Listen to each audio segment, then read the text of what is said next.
Hello friends, அனைவருக்கும் வணக்கம். நம்ம இப்போ வெந்தய களி செய்ய போகிறோங்க. அதுக்கு நான் இந்த கிளாஸில் ஒரு கிளாஸ் அரிசி எடுத்து நைட்டே ஊற வச்சுட்டேன். இந்த கையளவு வெந்தயம் ஊற வச்சுருக்கோங்க. கழுவிட்டு தான் நேற்று வச்சது. இப்போ அரிசியை நல்லா 2 இடம் கழுவிட்டோம். இதை நல்லா நைஸாக ஆட்டிட்டு வந்துடலாம்.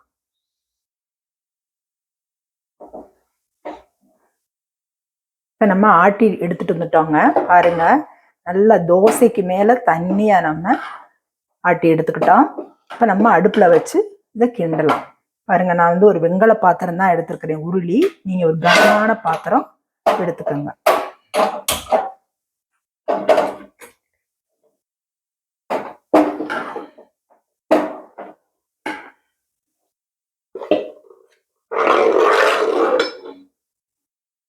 இப்போ நம்ம உப்பு போடலைங்க. இந்த தண்ணியில் ஊற்றி உப்பு போட்டுக்கலாம்.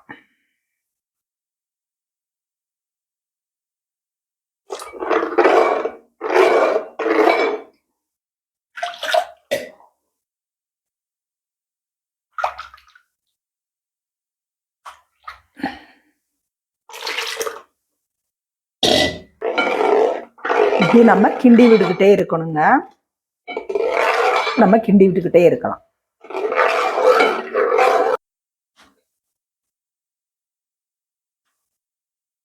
இப்படி கைவிடாம இப்படி கிண்டிக்கிட்டே இருக்கணுங்க.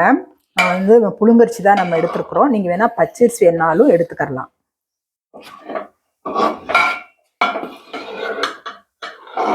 இப்ப நம்மளுக்கு நல்லா கெட்டியா வந்துருச்சுங்க. இந்த அளவுக்கு போதும். நம்ம இப்ப ஸ்டவ்வை ஆஃப் பண்ணிடலாம். ஆஃப் பண்ணி வச்சுட்டு ஒரு 5 நிமிஷம் கழிச்சு நம்ம பார்க்கலாம்.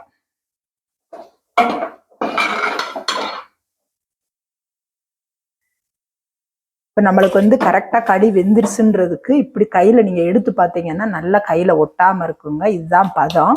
இப்போ நம்ம இந்த சமயத்தில் ஸ்டவ்வை ஆஃப் பண்ணிட்டு வச்சிடலாம். ஒரு 5 நிமிஷம் கழிச்சு நம்ம இப்போ நம்ம எடுத்து பார்க்கலாங்க. இந்த களி ரெடி ஆயிடுச்சு.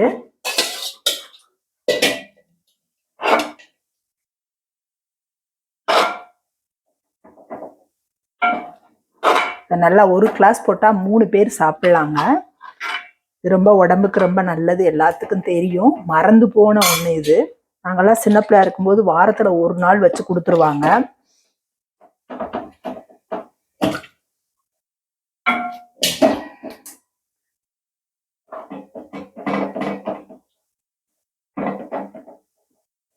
இதுக்கு பனம் கருப்பட்டி தாங்க நல்லது. இப்போ நம்மகிட்ட நாட்டு சக்கரை தான் இருக்குது. நம்ம அதை போடுறோம்.